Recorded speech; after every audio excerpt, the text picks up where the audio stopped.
Sairam, good afternoon, everybody. Today in the morning, there was a very exciting news for the Indian stock market. As I was scrolling down the money control, I saw that the Hindenburg research firm has shut shop. Finally, they opened their doors in 2017 and they have shut shop in 25. Now, you may ask, what is so exciting about this? For this, I need to tell you a little bit about the Hindenburg research firm. For those of us who work in the stock market, who have invested in the Indian stock market, they have heard this name since 22. That the Hindenburg research firm has been active in India since the last 3 years. And people often talk about Hindenburg said this, Hindenburg did that, Hindenburg believes that. But at the outset, let me tell you, there is no Mr. Hindenburg. But there is a Mr. Nathan Anderson. So who is this Nathan Anderson? And how is he connected to Hindenburg? Nathan Anderson owns the Hindenburg research firm. This Nathan Anderson, he had worked at a number of jobs in his life. At one point, he had also worked as an ambulance driver. And because he dabbled in a number of jobs, he did a number of things, but basically he was unsuccessful and dissatisfied. Nothing was bringing him the truckloads of money that he desired. Ultimately, he also found his niche. He found his niche as a short seller in the stock market. So he opened this research firm, but he didn't open it in his own name. Why? You may think, why wouldn't Nathan Anderson open his own firm in his own name? He did do this because Nathan Anderson sounds a very normal, a very ordinary kind of name. It is not intimidating. So he chose a rather sinister sounding name, and this name was Hindenburg Research Firm. How did he come across this name? He came across this name because in 1937 there had been a German airship that had met with a disaster, and there had been a number of fatalities. So Nathan Anderson, he chose this name Hindenburg for his research firm. And he and his associates, they apparently were global watchdogs, and they were watching over all the companies, all the major companies in the stock market, and seeing them that there were no financial irregularities being committed. So they said, what they were actually doing was that they were identifying the big companies, the largest ones, the ones who were making a lot of money. Then after identifying such fat targets, Nathan Anderson and his associates would then take short selling positions in the company. And after they had taken their short selling positions, then they would publish a report. They would publish a report about financial wrongdoings, irregularities, and frauds committed by the company. Of course, there would be mayhem in the stock market. Even in US, whenever a report like this would come out, the stock market reacts very badly to negative news. It might not react positively to a good news, but it does react very badly to a negative news. And every time such a report would be published, the shares of that company would come tumbling down. And whenever the shares would fall, Nathan Anderson and his company would make a huge profit because they were short sellers. So this is how he worked. This was his modus operandi. Identify a fat target, take a short selling position, publish a bad report about it, about some financial irregularities, some wrongdoing, without any iota of proof whatsoever. Just make the allegations and then make the allegations public. And the whole world will react, the shares will tumble, the company's shares will come down, and Anderson walks away with a lot of money. With some people praising him too. And what a good thing to do. At least he's a whistleblower. What kind of whistleblower makes money like that? One would like to know. By taking short selling positions. Now this went on for some time and he was very successful at it. He was good at this game. Till his eyes fell on India. India being an emerging economy, we have been doing very well for the last few years. And the share prices had been steadily going up. Nifty had been going up. The Indian stock market was looking up. Now, in 2022, This Mr. Gautam Adani, he was one of the richest people. He was the richest man in Asia and the second richest in the world at one point of time. And his group of companies, the Adani group of companies, were doing particularly well, along with the other Indian conglomerates. And Hindenburg set his sight on Adani. I should say Anderson, because there is no Hindenburg. So Anderson set his sight on Adani, and what he did was that first he took short selling positions.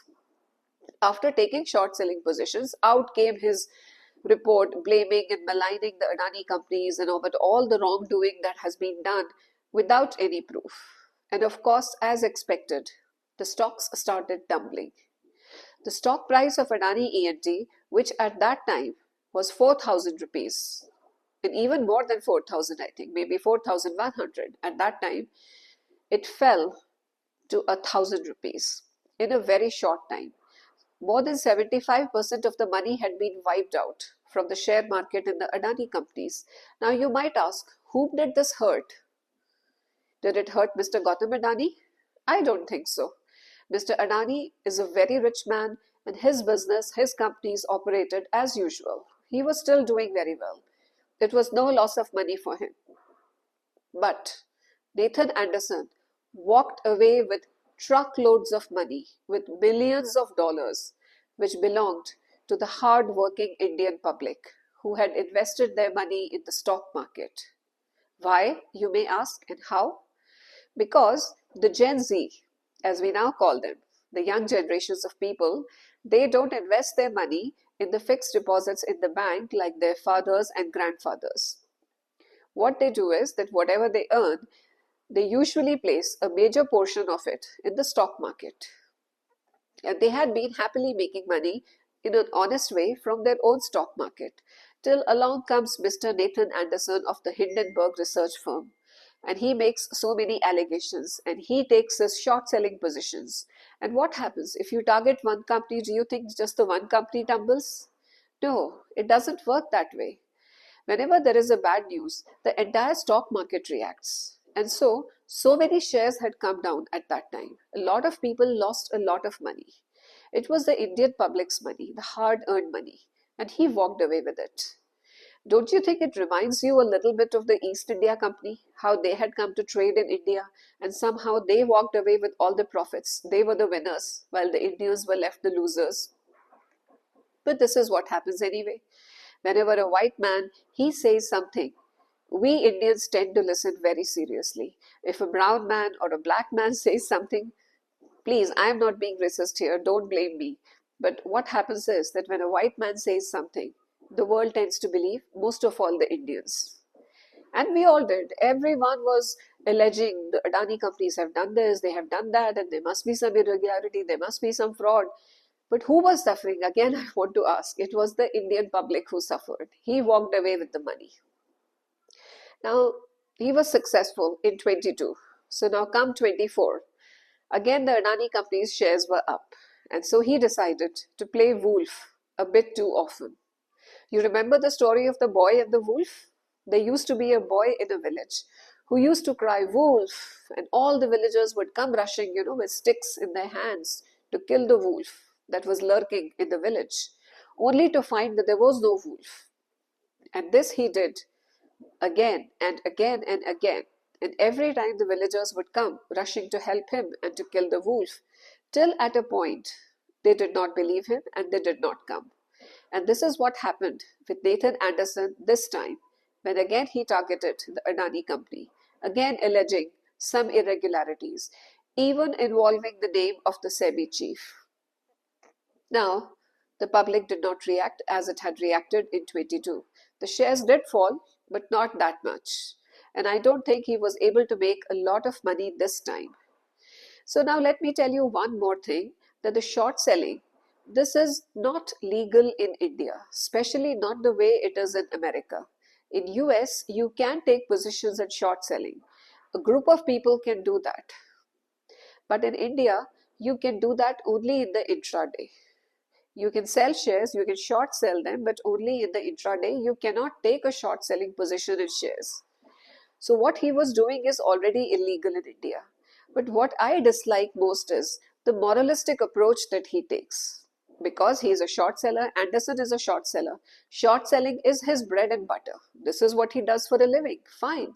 He's entitled to a living. Everybody is. But why put a moralistic approach to what you are doing?